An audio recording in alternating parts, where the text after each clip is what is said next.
নমস্কার বন্ধুরা, আমার রান্নাঘরে সকলকেই স্বাগত। আজকে আমি চলে এসেছি আবারও একটা রেসিপি নিয়ে। আজকে রেসিপি হলো গুড় পিঠে।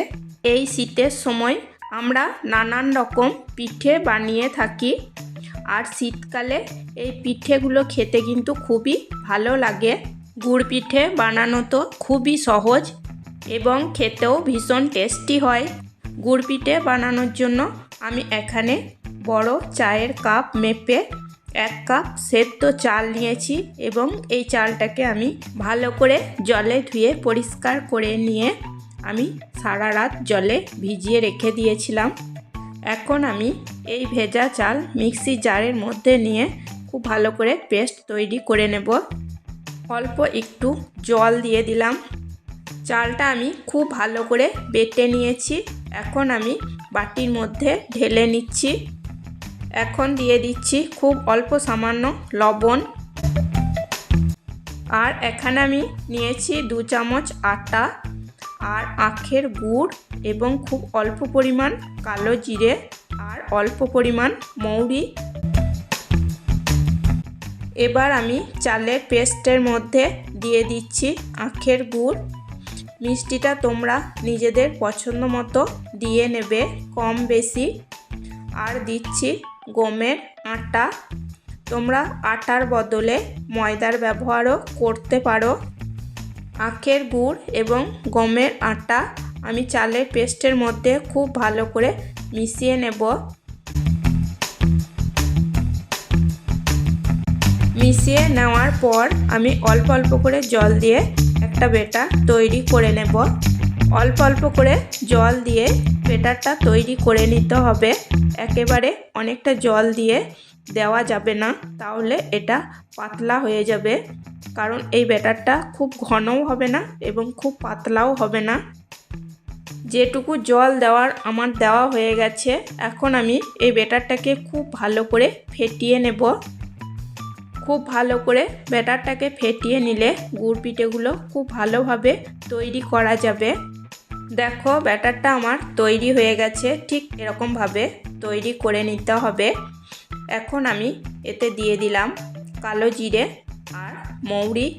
আবারও একবার ভালো করে মিশিয়ে নিচ্ছি। ঠিক এরকমভাবেই ব্যাটারটা তৈরি করে নিতে হবে। দেখো, খুব পাতলাও না আবার খুব ঘনও না। কড়াইতে আমি সাদা তেল খুব ভালো করে গরম করে নিয়েছি। এখন আমি একটা হাতা দিয়ে 1 হাতা করে ব্যাটার নিয়ে তেলের মধ্যে দিয়ে গুড় পিঠেগুলোকে ভেজে নেব। গুড় পিঠেগুলো ভাজার সময় আমি গ্যাসের ফ্লেম মিডিয়াম টু হাই এবং হাই টু মিডিয়াম ফ্লেম রেখেই ভেজে নেব। একটা গুড় পিঠে আমার ভাজা হয়ে গেছে। দেখো কত সুন্দর ফুলেছে এবং কত সুন্দর হয়েছে। দেখো, এটাকে আমি ভালো করে তেল ঝরিয়ে তুলে নেব। আবারও আমি 1 হাতা ব্যাটার নিয়ে তেলের মধ্যে দিয়ে দেব এবং একইভাবে আবারও গুড় পিঠে তৈরি করে নেব।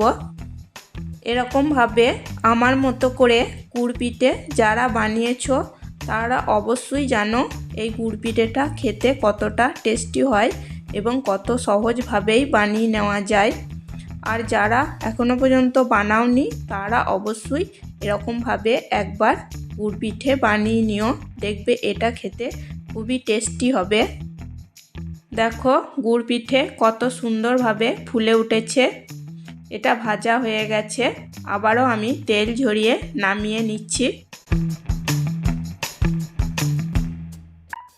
আমার গুড় পিঠে বানানো যদি তোমাদের ভালো লেগে থাকে একটা লাইক করে দিও, সাবস্ক্রাইব করো, কমেন্ট করো এবং প্রচুর প্রচুর শেয়ার করে আমার পাশে থেকো। তোমাদের লাইক ও কমেন্ট আমার কাছে ভীষণই গুরুত্বপূর্ণ। আমাকে ভিডিও বানাতে অনেকটাই উৎসাহ দেয়। দেখো বন্ধুরা, সব গুড় পিঠেগুলো কত সুন্দর হয়েছে। অবশ্যই তোমরা একবার এরকমভাবে বাড়িতে বানিয়ে নিও।